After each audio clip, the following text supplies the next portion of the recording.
Ori and the Blind Forest is my favorite game 2 years in a row now. Going to be late for work just so I can watch this amazing run. Keep up the amazing running. Let's break that million. And we have a $200 donation from Sprite Star. This is for all the effort you all put in this amazing event and to runners that so gracefully tear games apart to finish them as fast as possible. Much love to you all.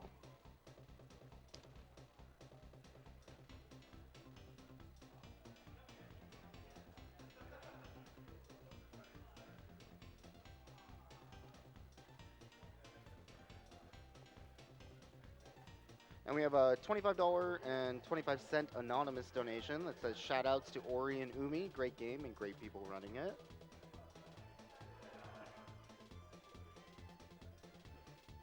And $20 from Evermorn. This run is blowing my mind. I thought I knew some things of this game with my 80-hour experience, but I never expected this. You guys are doing amazing work and for an amazing cause. Keep up the good work.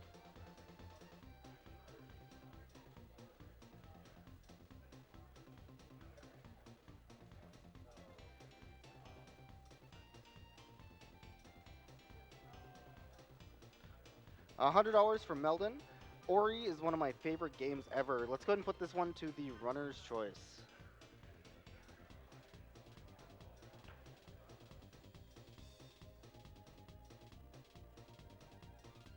And a $75 anonymous donation. Have to donate during such a beautiful game as Ori, especially as broken as this. Give a hoot, prevent cancer. I appreciate the owl pun, thank you.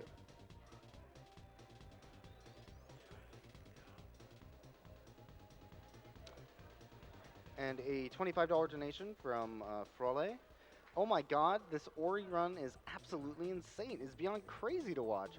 Playing this game was such a delight, but watching it get broken like this is even more of a delight.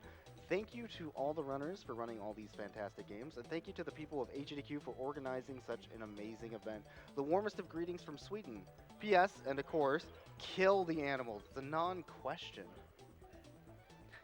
So, Kill the Animals is currently behind by $2,422 from Save the Animals. If you want to change that, let's go ahead and get those donations in. And it looks like we... Nope. Alright, let's keep going. We have a $100 donation from Shidoshi Ali. It says, donated last time during the Ori run and just had to do it again. Okay. We have 25, already did that. We have a $75 donation from Capison. This is the first game I've completed with my 5-year-old daughter. She cried in the opening cutscenes. I cried when we made it. That was a lot of more hours later. This game is why I play games. So we have a interview coming up here with Tokyo Attack. I'm going to throw that over. Once we get back, we're going to have a new host, Skybills, on the mic. So thank you everybody for watching. And let's go ahead and get over to that interview. Hey. All right. Hey. Well, welcome back to Awesome Games Done Quick 2017. I am Darkman. With me here, as always, my good friend Sent. Always glad to be here. And we have a special guest today. So we have Fizz, and he is from Tokyo Attack. Tokyo Attack, of course, is providing an arcade for us. So Fizz, welcome. Hey, thanks. Thanks for having me. Thanks for being here. So I guess we'll just get right into it. What is Tokyo Attack? So Tokyo Attack is a company that is the largest independent collector of Japanese arcade games in the U.S. as far as we know. And we bring in these arcade machines to many different events, all sizes, like you see here. Mm-hmm. So anything from AGDQ all the way up to large, very large events. So yeah. Cool. Do you guys specialize in any particular type of Japanese cabs? You know, we shmups, sure do. So rhythm games? We have a variety, but Tokyo Attack started as a rhythm game company. So our majority of our arcade cabinets are rhythm game oriented. However, we have expanded now. We do shmups, we do fighter cabinets. We have a lot of different variety at this point. So something for everybody. Excellent. And a lot of that's actually here in our little arcade we have set up on site. Right. Yeah, we tried to bring a variety of games to the event because, you know, not everyone's a rhythm game player, so we want to make sure we got everything. Sure. Yep. So kind of talk to me about like AGDQ in particular. I mean, it's obviously not your normal convention. It's more of kind of an intimate setting, where you have 24/7 coverage rather than maybe like a 8 to 9 hours of a Right. like a regular con. So kind of how does that like feel compared to like other conventions? Sure, yeah. So we do a couple 24/7 cons, but AGDQ being a small event in terms of attendance, not in terms of viewership, of course, but AGDQ being a small event, we definitely are able to have a more intimate setting with people playing our machines. It seems to be people get a lot more repeated play, which is awesome. I see people growing, playing our machines from being newbies on it all the way up to being experts by the end of the week, and that's awesome. Yeah. Other than that, I mean, it's great getting to know, actually getting to know every single person that comes to this event is awesome too. So, awesome. Yeah. Do you feel like the gaming convention aspect of it, rather than maybe like, if you were to go to like an anime convention or something like that, do you feel like that plays a role as well? It does, definitely. So at an anime convention, for example, we get people who come in and the game room is just part of their experience, right? Right. And so they have panels, they have other things. Here, we have the stream room, but the rest of it is just gaming, and that's what's awesome about it, is that people are here to play games. People are here to basically experience what we do. So it's just a great thing for everybody. Sure. Definitely. We were talking a little bit before the interview, and we actually found out that you're not only a member of the arcade community, but also a member of the speedrunning community. Yeah, absolutely. So I am a Final Fantasy IV speedrunner. I just started actually last year after AGDQ. I was here for last year's AGDQ. Final Fantasy IV actually closed out the event. I'm like, right. You know what, I could do that. So I started, and I put up some decent times actually in the last year. I think I'm like 11th now, which is awesome. That's great. Yeah. We actually are now in the process of organizing a Final Fantasy IV Paladin tournament, which is going to be part of Get Yourself Speedrunning. So it's a very very newbie-friendly event. You can search for it. It's everywhere. It's on Speedruns. It's on everything. Yep. So yeah. Yeah, definitely. And everyone should get in that. Anyone really can speedrun. You see this and you think, I could do that. And you know what? You can. You absolutely can. We have about 70 people signed up for it already. Nice. And it's an hour-long speedrun, and it's very newbie-friendly. So. Nice. So do you see a lot of overlap between the arcade and the speedrunning community? I know we have, like Kevin DDR and the Tetris runners, but in other places. Sure. So, it was actually pretty funny. So I was up in the wee hours of this morning, and I was watching the Bishibashi run, for example. And we have a Bishibashi machine in the arcade, and it's great to see the people who are watching that run. I saw them leave the stream room, come into the game room, and immediately start playing that. So that's pretty cool. Yeah, it was pretty good. And we also have the Darius Bear's Cabinet, which is a great speed game. People should go in there and actually try and route that for us and see how quick you can beat that, because I think that's a pretty fun speed game. Awesome. I guess final question: if people wanted to know more info about Tokyo Attack, maybe they wanted to enlist the services, where can they go? So there's a couple places. You can, on Twitter, we're Tokyo Attack, at Tokyo Attack. Facebook, Tokyo Attack Gaming, or you can go to our website, tokyoattack.net. Awesome. Right. Excellent. Well, I think that wraps it up for us. So once again, this is Sent. I am Darkman, and this is Fizz from Tokyo Attack.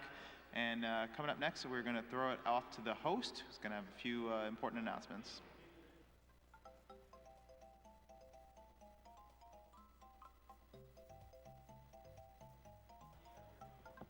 Welcome back to Awesome Games Done Quick 2017. I am your host, Skybills, for the Castlevania block. A couple donations real quick.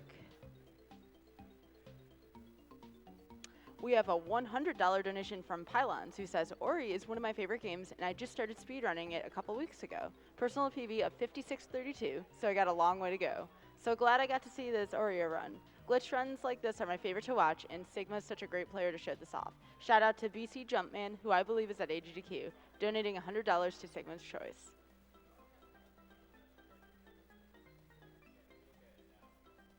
I have a $100 donation from Meldon, who says, Ori is one of my favorite games ever. Put this to Runner's Choice.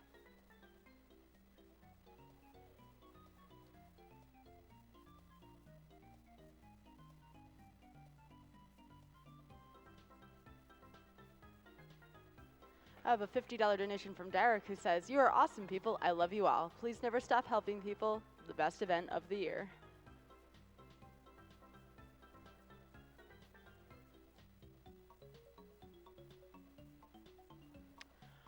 We're now going to run a couple ads, first one being from Tokyo Attack.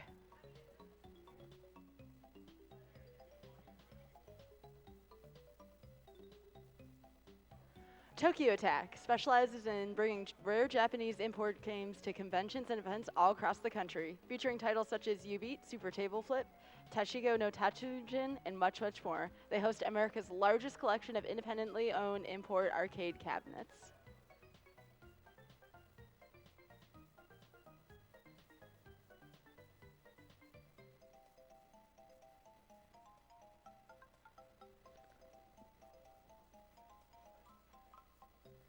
We have a $32 donation from CHR Chaos who says, only 32 deaths. Nice. Always wanted to watch an Ori run. Thank you, guys. Also, kill the animals.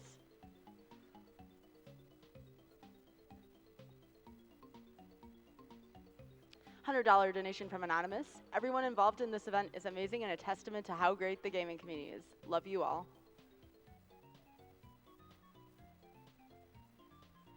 We're now going to have another ad coming up from chrono.gg. Chrono.gg sells one awesome game every day. Each day is an incredible deal, typically at historically low prices.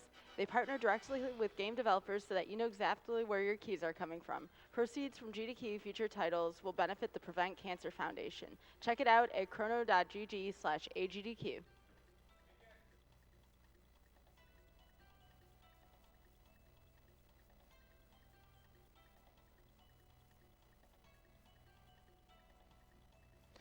Also a bit about the Prevent Cancer Foundation. The Prevent Cancer Foundation is one of the nation's leading voluntary health organizations and the only U.S. nonprofit focused solely on cancer prevention and early detection.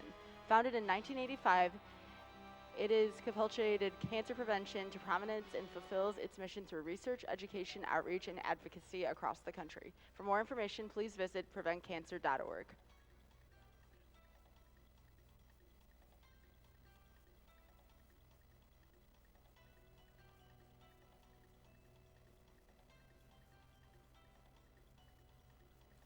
As a reminder, as a couple of the incentives coming up, we have the Mighty Number 9 incentive, the default soundtrack versus the 8-bit.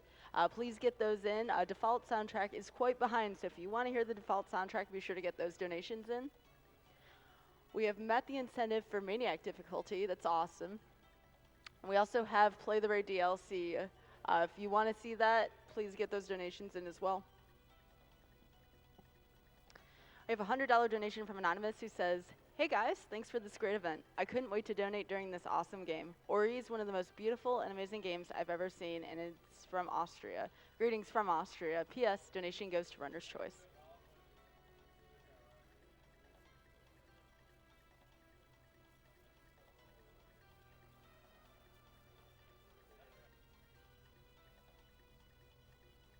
$15 donation from D Red Fox. Hi everyone, this is Mario from Mexico. I've been watching GDQ for 3 years. Luckily haven't lost anyone from cancer. Awesome event and flawless runner skills. Love Ori and the Blind Forest. I'll enjoy watching things I'll never be able to do. Save the animals from cancer so we can kill them later. Have fun.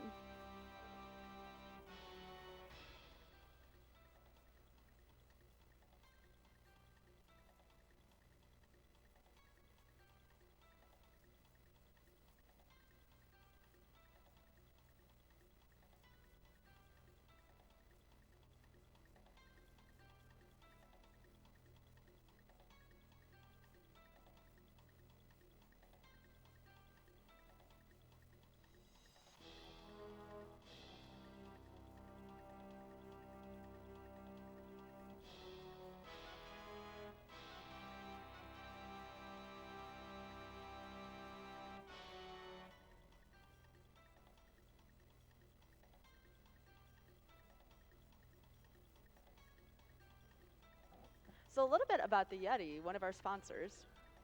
The Yeti, official tea sponsor of Games Done Quick events since 2012. In celebration of providing shirts for their 10th Games Done Quick event, the Yeti has increased their shirt donation amount from 3 to 4.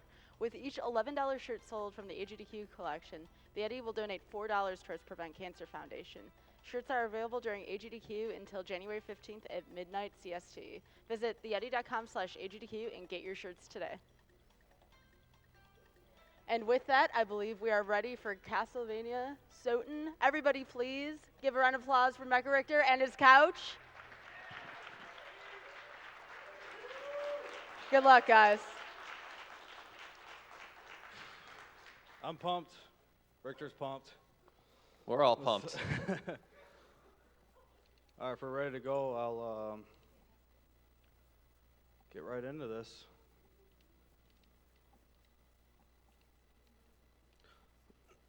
All right. 3, 2, 1, go.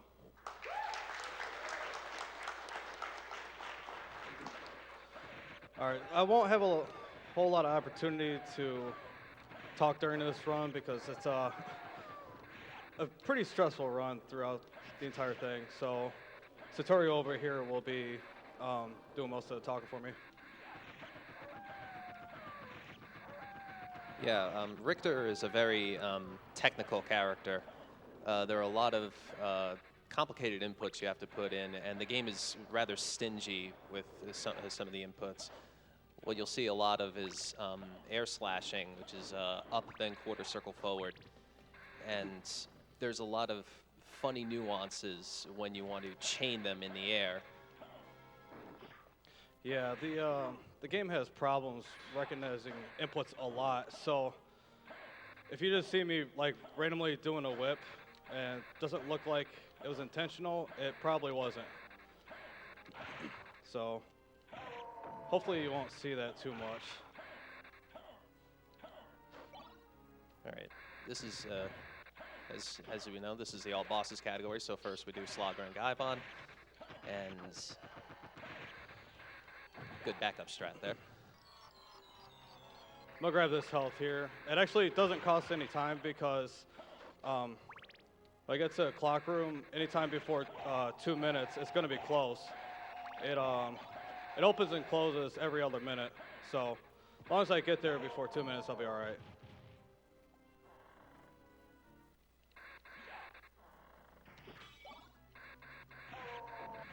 I grabbed the holy water there,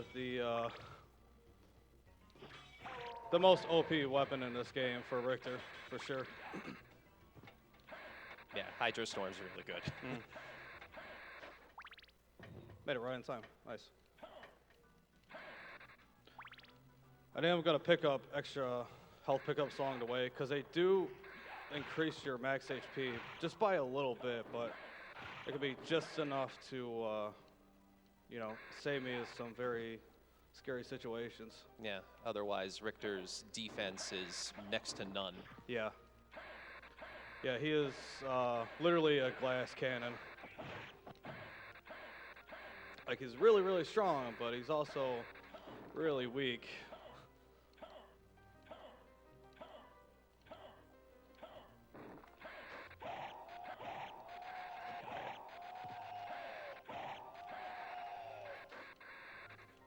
All right, we're coming up on Olrox, and this will be the first opportunity you see to get the, he's going to do a glitch with Hydro Storm, where you can kind of overlap the damage of Hydro Storm in a regular Holy Water by throwing a Holy Water at the proper time. Let's see if he gets it. He did get it on the first form. He has 2 forms. The second one saves a lot more time if I actually get it. I got both of them, nice. Got both.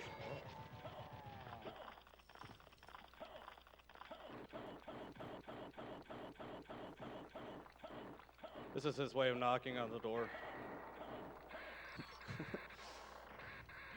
Oops. Yeah, the slide kick is really weird, so sometimes I'll do a slide kick too early.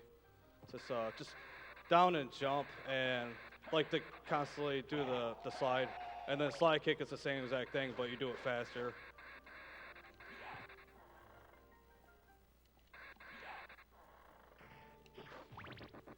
All right, coming up in the chapel here, there's going to be a couple of very narrow hallways, and he's going to try to air slash through them without touching the ground, which is very, very difficult because after you air slash, there's a brief time where you can't input anything or the game won't accept any inputs.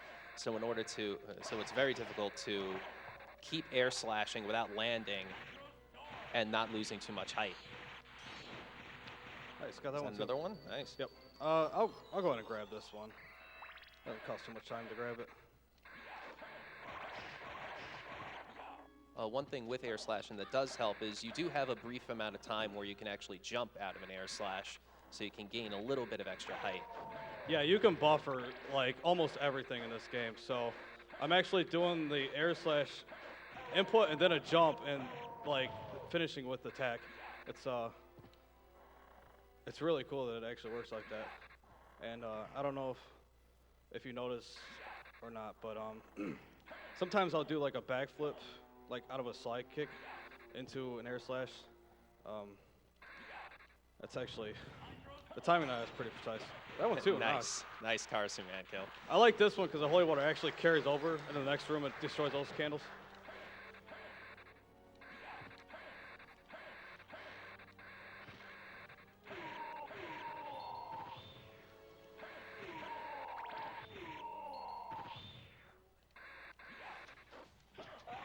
All right. Oh, nice stutter there. Wow. There's something else you can do on the gears. Like, as you're falling down, if Richter has his whip out and he lands, his like arm becomes dislocated.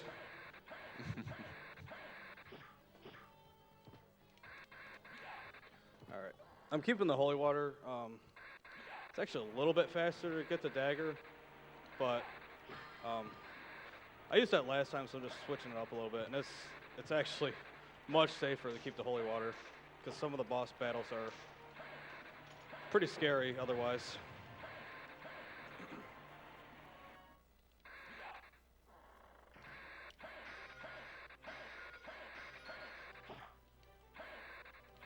Man, I'm really tempted to do a thing on this boss. So this boss battle, once you get so far into the room, a stack of books like block you in, but you can actually, like, if you get far enough into the room, you can like trigger the boss battle, and the books will fall, but you can actually get past them and like fight them outside the room. But when I did that in practice, I missed, and Lesser Demon showed me what was up and killed me. So Yeah. and it's not even faster because you gotta wait for him to do like this one attack. Well, it's not really attack. He summons other monsters, and while he's doing that, he's invincible. So you have to wait for him to finish doing that. So yeah, it's not faster at all.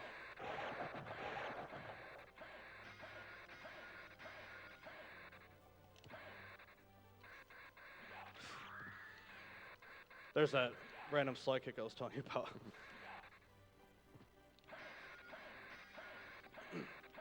All right, now we're coming up to the hardest boss in the game. I'm actually really bad at doing this, so I'm gonna have Satoru do it for me. All right. I hope I could do it. Good luck, buddy. How you play this game again? Just push buttons, yeah, right? push buttons, yeah. Oh, I did it. Good Okay. job. Thank you. Yeah, so The doppelganger's AIs are very abusable. yeah. So all he did was just hold Y. You can like buffer anything basically. All right, I just have to. Oh crap! I have to do like a very specific amount of slides, otherwise I can screw this up. Double crit. Yeah. Yeah. There we go. That's what we wanted. Yeah. So I screwed it up a little bit. It's not a big deal. All right, so I gotta open the door to get to underground caverns. Like basically, I go anywhere I want, but you still have to open this up. And coming up in the next fight, there's a really interesting trick you can do on this boss.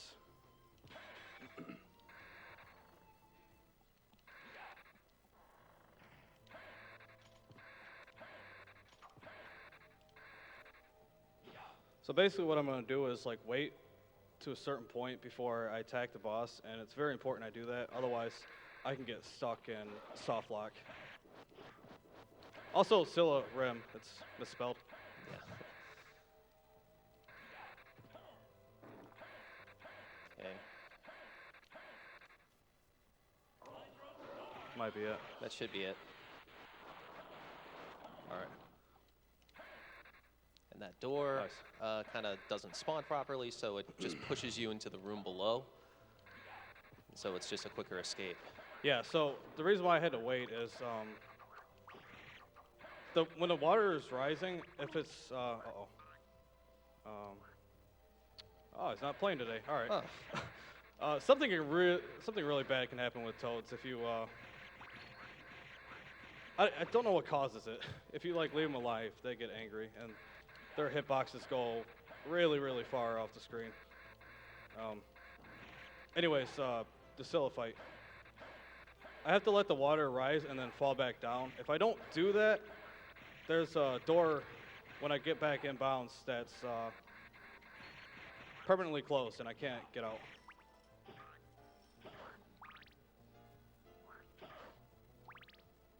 Come on, Toad. No, stay put, please. Please stay put. Toads are scary, man. I have like 8 highlights of them like doing bad things with their hitboxes and killing me.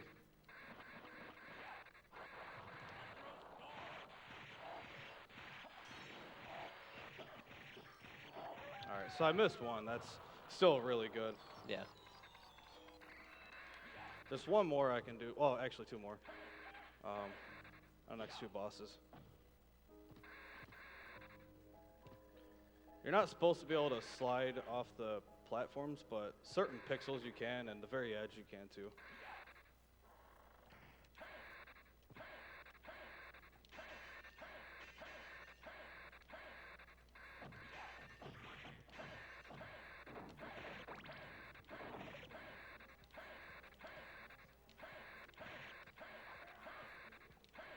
This is one of the scariest areas in the game because any screw-ups can put you in a bad spot. The Discus Lord, for one, is, He's a champ. yeah.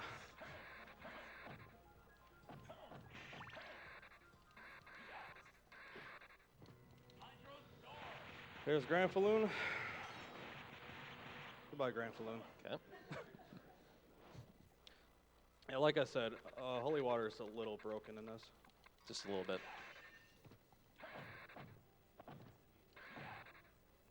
Okay, good. There's one attack he can do right there that'll hit me, and his fire does a lot of damage.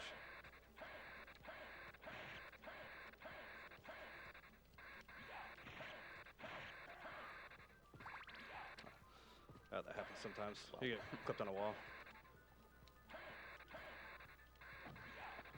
Yeah, sometimes you'll see me just like air slashing up against a wall or something, or doing really weird movements. That's just to like set up the rooms in a very precise way. Sometimes it's to get me through rooms without hitting enemies, because you are invincible during the air slash, but as soon as you are done with it, you are not. So, like in between chains, you are vulnerable.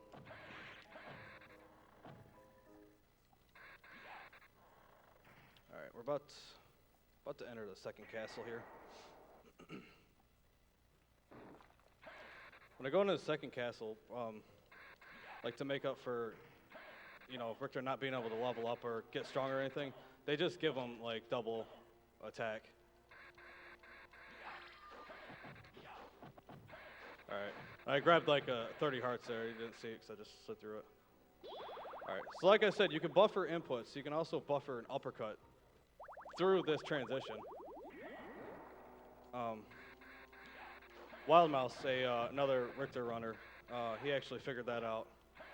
So, shout outs to him. All right, I'm activating the other warp. I didn't mention it earlier, but that's just to come back later. All right, and this will be the last boss fight I use Holy Water on. Good job there. Nice. There you go. I got that one too. That saves 1 second. Actually, I'm gonna grab this. next few areas are actually very, very scary, so. Oh. Okay, that's fine. I'd rather get hit by that than bomb knights. True. All right, there goes holy water. We will not be seeing it again. Unless I accidentally grab it, which is possible.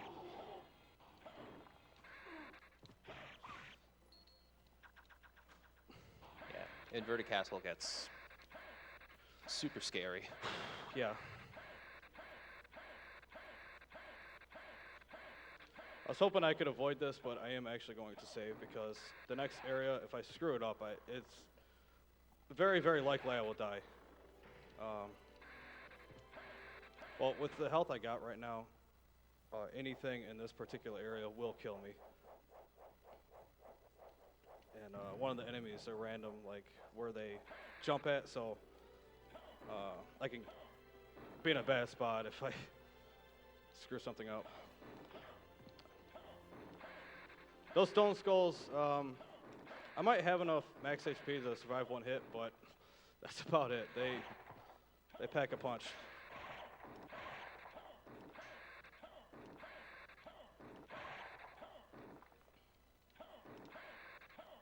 This zigzagging is deceptively difficult. Yeah.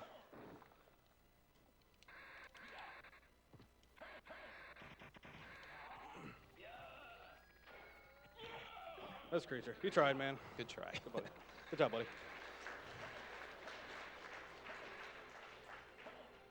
All right, there's an extra health pickup I'm gonna grab here. Ah, dang. Sometimes you will clip on the ceiling there and just lose all your momentum. Like your foot gets caught 1 pixel in the ceiling or something. It's really weird.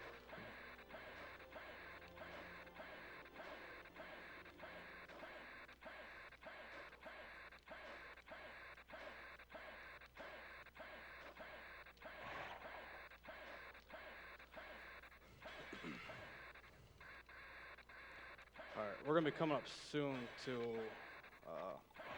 one of the actually hard boss fights in this game. Probably the only one that's really scary. So I will need to concentrate for that.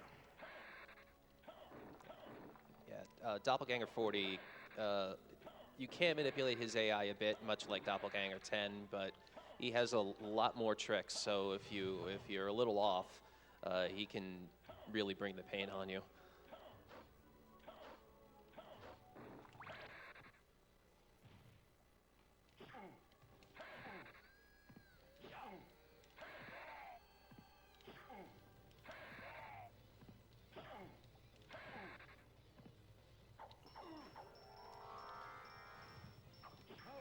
Nice job. Oh my god. That was scary at the end. Wing smash will instantly kill me. Yes. Yeah, it's very, very important that I don't screw that boss fight up because, as you saw, like he has a lot of defensive attacks. And if I oh yeah, watch these hitboxes. Same thing, just like the Toads. Yeah, hitboxes are kind of funky in that area, only in that particular room. Yeah. Only on this version too. Oops. Uh-oh. It doesn't happen on PlayStation version, or the other ones. Yeah, the PlayStation version has a lot of unique, exclusive glitches. And I think part of that is because at the time when this came out on Xbox Arcade, this was like one of the first games to come out on XBLA. Microsoft didn't allow any games to be above 100 megabytes, and this was like, I don't know, like 500 or some 600 megabytes. So they had to cut a lot of stuff out, a lot of sound bites and other graphical things. The cutscene's completely gone.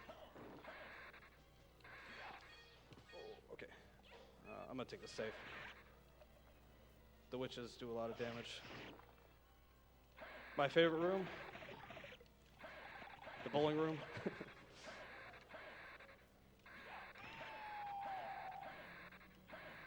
Yeah, that enemy in particular had his soundbite changed. Actually sounded much different. That was like one of the things to cut.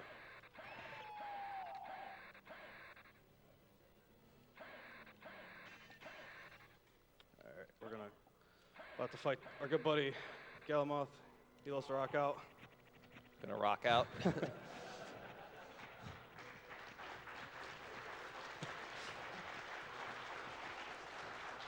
So it's actually slower to do this because if you notice, I get a couple ones in there.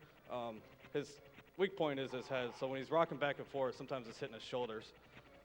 I think that was 4. Oh, one more. Yeah.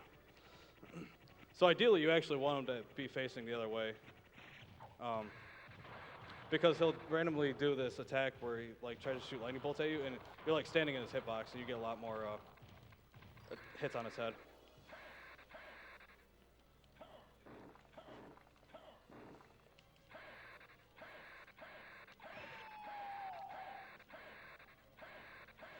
It's actually very important that I do these rooms right, because the frozen half, even when I kill him, the little icicle that's surrounding him can hit me.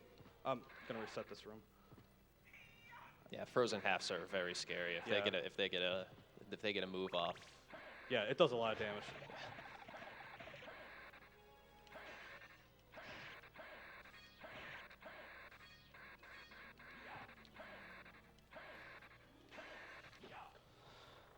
Okay, so I'm about to warp back to the reverse keep, and then to the Go reverse right to the chapel. Yeah.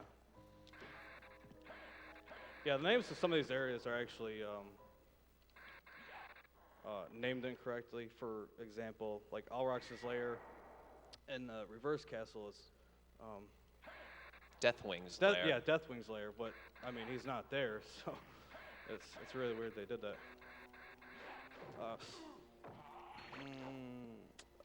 I hope I'm in the right spot. Tombstones are scary.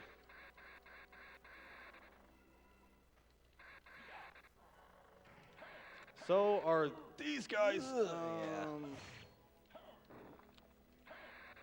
I'd probably be okay, but I'm not chancing it.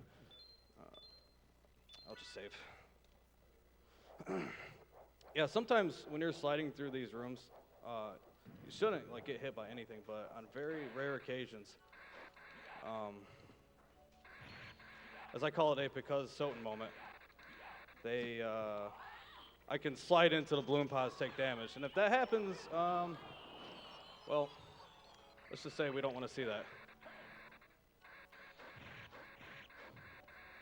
Yeah, the hitbox on Richter's slide is really weird. Like, it has, like, just the end of his feet are actually what hits the enemies.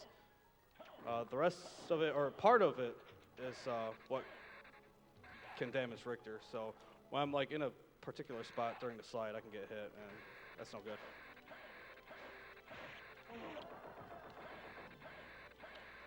The health is gone. All right. There's supposed to be health pick up there. It just doesn't spawn sometimes. Yes, I have no idea why. I think it's just sprite overload or something, but hopefully it'll be there on the way back. I'll blink Cthulhu on that.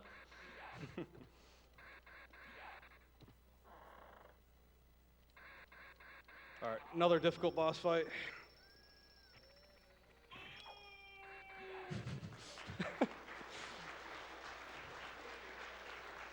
It also has a really, really long death animation. It's like significantly longer in the Saturn version because it adds like some other animation to it. And it lags like crazy.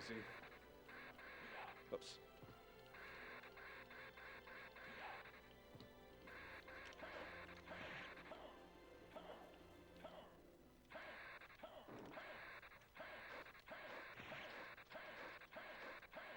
Hey, it's there. It's back. Sweet.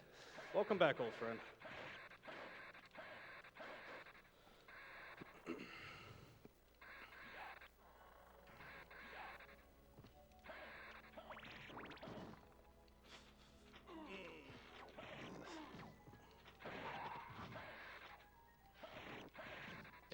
That imp room is super No scary. thanks. I was about to say this is the scariest room in the game, but that one is also scary. Yeah, this one, these Minotaurs. I panicked. Yeah. I panicked really hard. I'm saving here. I'm not even taking a chance. Yeah, like halfway through this one, I was like, I don't know what to do. Yeah, the axes on the Minotaurs do a significant amount of damage.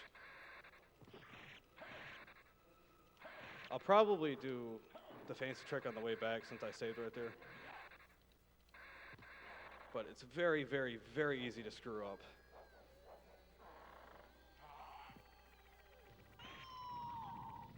Also, this boss fight's a little random.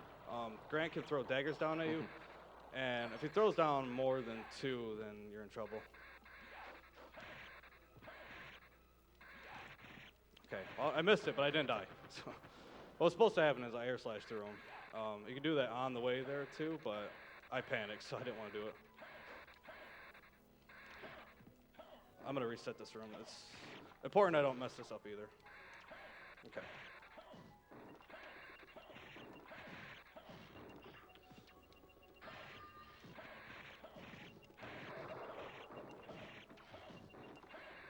Yeah, I can get sniped by the archers, and the arrows, again, do a lot of damage.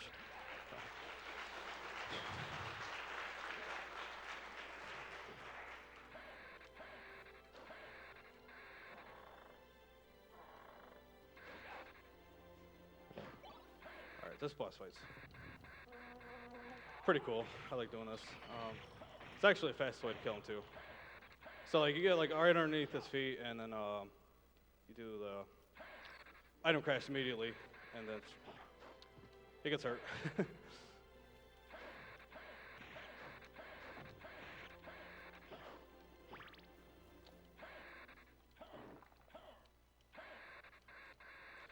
We're almost close to the end, but Yeah, Beelzebub was the last regular boss. Now it's just Shaft left. yeah. And in case anybody's wondering, the reason why I don't fight Succubus or Minotaur and Werewolf, they actually, nope. Yeah, bosses like, okay, you made it. Bosses That like room- Succubus and Death don't show up because they're Yeah, and cutscene bosses for Alucard normally. Yeah, Shaft is the only exception. That room, Guardians will kill me in 1 hit. You might notice a trend here. Everything kills me in 1 hit, or it's very, very close to it.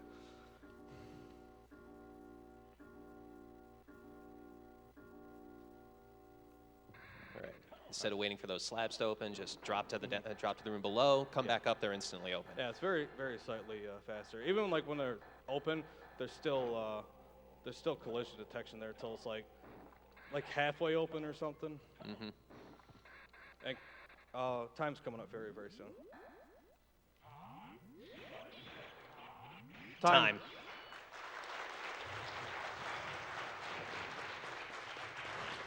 It's pretty good. Oh yeah, watch the background here. It's yeah, I did bad things to the castle.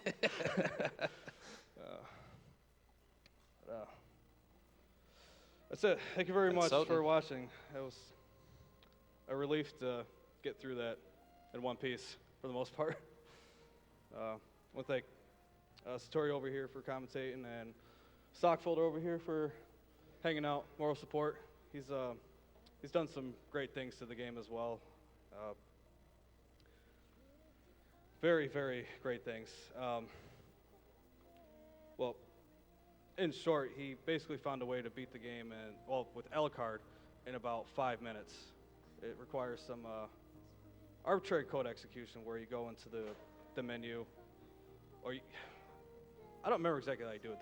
It's a very, very complicated process, but he figured it out. Mm-hmm. So that's it. Thank you, everybody.